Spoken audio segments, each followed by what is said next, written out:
Bismillahirrahmanirrahim. Dear students, Assalamu alaikum. In my first lecture about Hegel, I have already discussed about the pattern of history and the dialectic in history. Now, in second lecture about Hegel, I explain you Hegel's views about the nation in history, the individual and the state and concept of freedom, the state and constitutionalism, and international relations and international law. First of all, I explain you about his most important theory, the nation in history. We have seen that in Hegel's theory, progress results from the conflict of ideas. As earlier I explained you that Hegel was an idealist thinker. For him, ideas are far more important than material things. He believes that ideas move the material world. Ideas have an independent existence, independent that is from the thinking of men. They are not merely manufactured by men for their own purposes. Material things, forces, institutions, cultures are merely reflections of ideas, or more properly, of the idea at a given time. But the idea must have a vehicle on which to ride. The progress of idea through history, Hegel says, is carried by states. States are the material manifestations of ideas. The basis of the state is the power of reason and will. Each state in history carries the idea for a time and made its contribution to the development of the idea. Each state differs in principle from its final stage. Each stage represents an advancement of the spirit and development of the idea. The various attributes of each dominant nation in his expression, the contribution of that nation to the advance of the spirit. Many things are involved here, for example, law, morals, constitutions, forms of government, arts, sciences, technology, social organizations, and many more.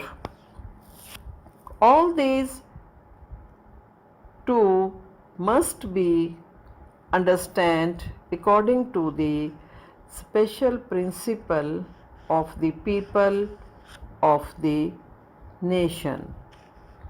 Hegel further explains that a nation is at its best when it is engaged in war and revolution. This view grows out of Hegel's thesis that progress results from conflict. War and revolution are the material evidences of the clash of ideas, of the opposition of theses and antitheses. War is that stage in the history of the nation when a new and higher synthesis is emerging. When the process is complete, the nation has made its contributions to the progress of the idea in history. A new nation will replace the old as the carrier of the idea. The cycle will repeat itself. The old nation may suffer, but its suffering is the price of its progress. The world as a whole will benefit from this progress because the valid elements of their civilizations have been incorporated into the new nation which now carries the idea. This philosophy gives meaning to one of the Hegel's most famous statements found in the preface to his book, The Philosophy of Right and Law. The rationale is actual and the actual is rationale.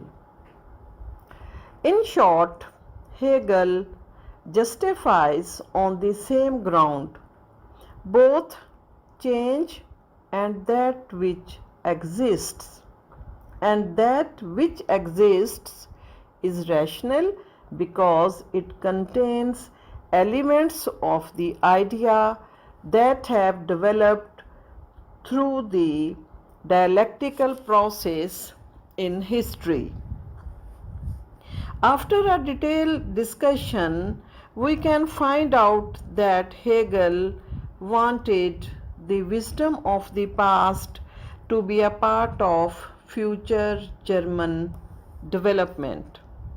There was no doubt in Hegel's mind that changes would have to occur in Germany before that country could assume its full responsibility as a carrier of the idea. Germany, he was convinced, had to achieve the national form consolidated and unified, which had already been attained by England, France, and Spain.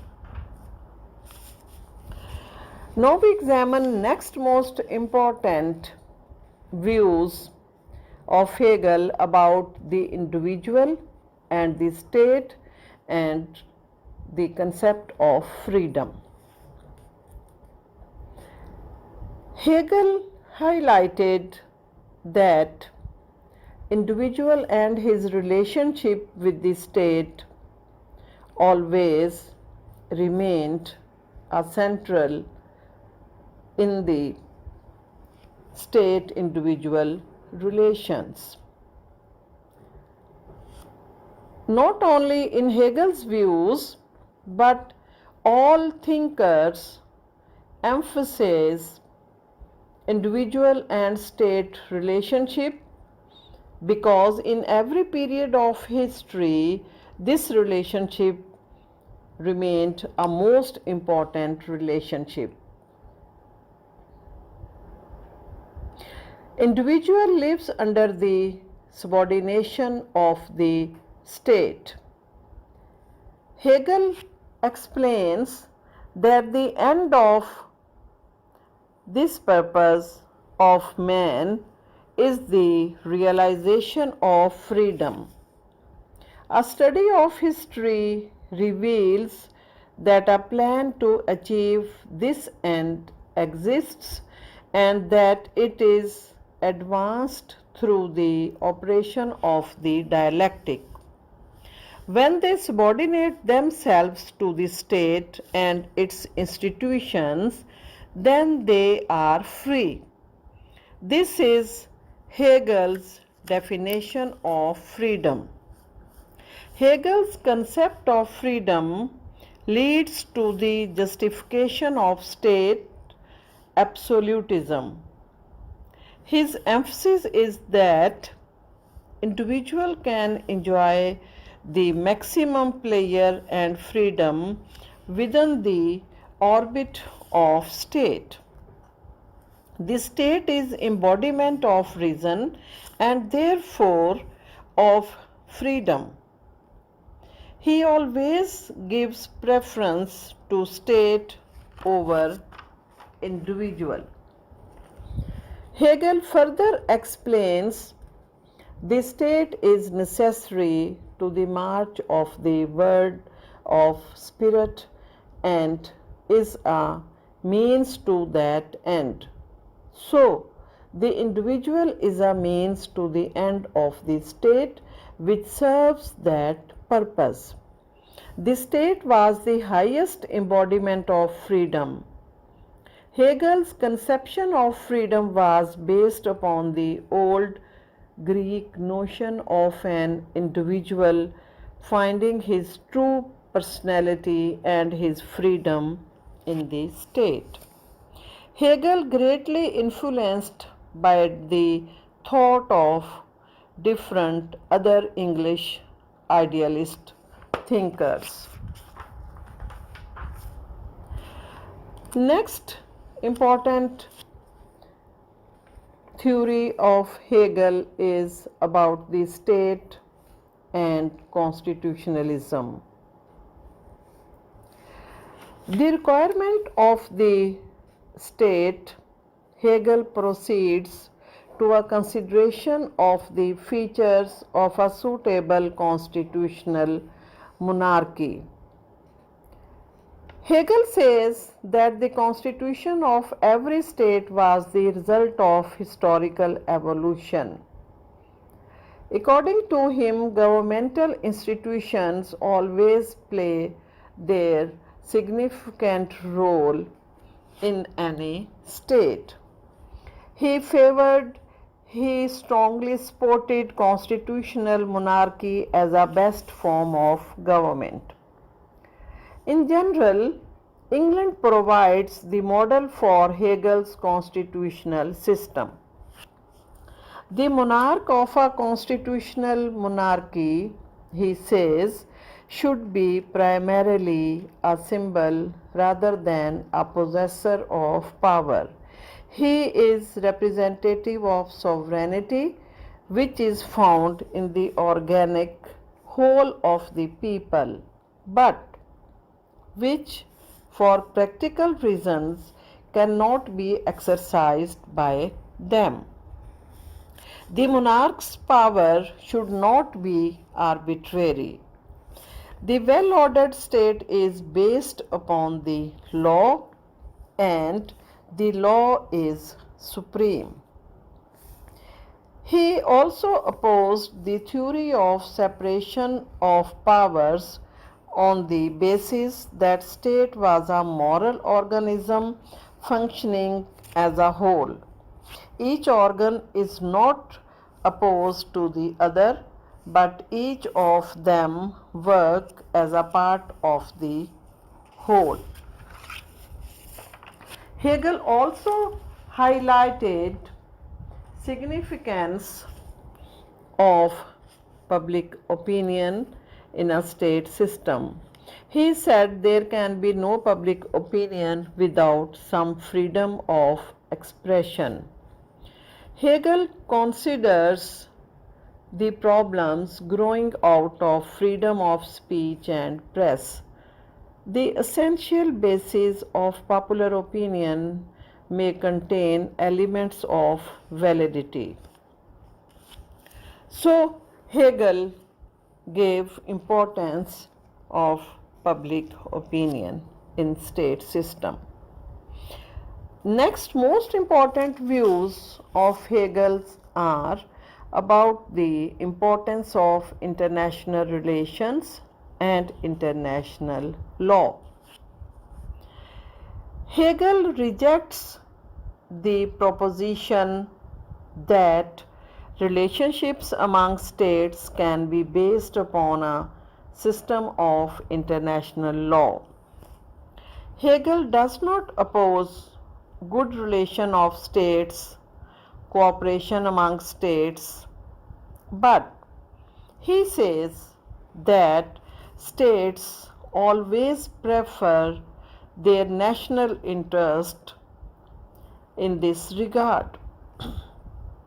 Agreements, international relations, different treaties must rest upon the goodwill of the sovereign states, and where these interest not obtained and states fails, war is the only recourse. In short, Hegel is saying that although there can be no true international law, certain conventions are valuable and should be observed. During this discussion, we can very easily find out that Hegel gave importance of international relations and international law, good relation of states, but his basic emphasis is about the national interest, protection of national interest of the states, and he clearly says that international relations, international law, foreign policies, all these aspects failed when states preferred their national interest, and due to these reasons he never gave very importance to international law, because he thought that international law cannot compel the states to fulfill their obligation in their international relations.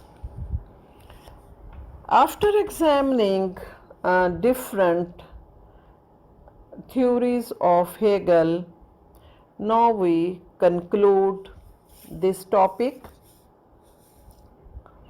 After examining different aspects of his philosophy, it is difficult to analyze and classify Hegel's political thought.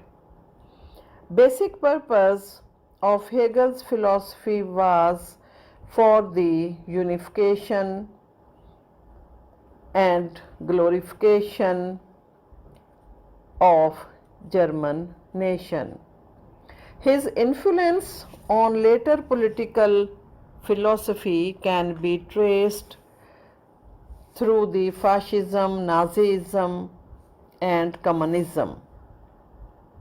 Hegel is regarded as one of the greatest philosophers of the world.